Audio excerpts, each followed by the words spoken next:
Et j'annonce au monde que moi, j'ai connu des choses que le monde ne connaît pas. Dieu a béni particulièrement notre pays par les richesses naturelles de ce pays. Nous sommes le pays le plus riche en potentialité.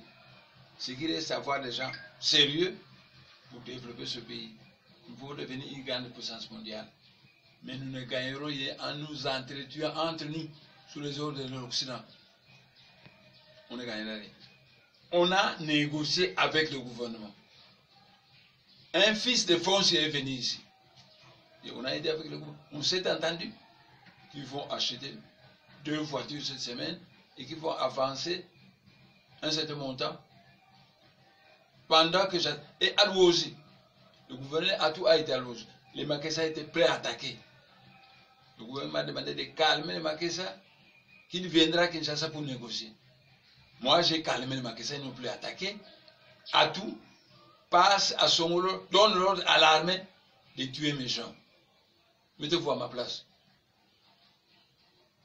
Il tue mes gens.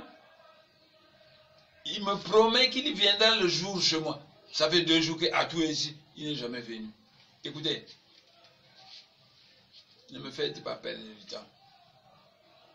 Je demande à Tshisekedi de remplir sa promesse. Parce que je suis pour le développement du pays et non pas pour des guerres inutiles où les Noirs s'entretuent entre eux. Mais vous, au pouvoir, vous n'entendez que la voix de la violence. Pendant 30 ans, j'ai cultivé la non-violence, le chien à bois et la caravane. Donc c'est moi le chien.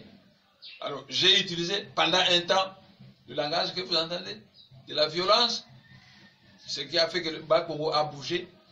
Mais rapidement, j'ai négocié pour calmer le jeu, afin qu'on se lance dans le développement du pays. Donc j'insiste, c'est curieux. Tous les grands initiés Congo disent que les Balouba sont les neveux de Bakongo. Et je trouve très curieux qu'un neveu à moi, Tshisekedi, préfère jouer la carte de Kabila pour me nuire. Il tergiverse. Ça fait 2 années qu'il continue à tergiverser. Ne me provoquez pas, s'il vous plaît.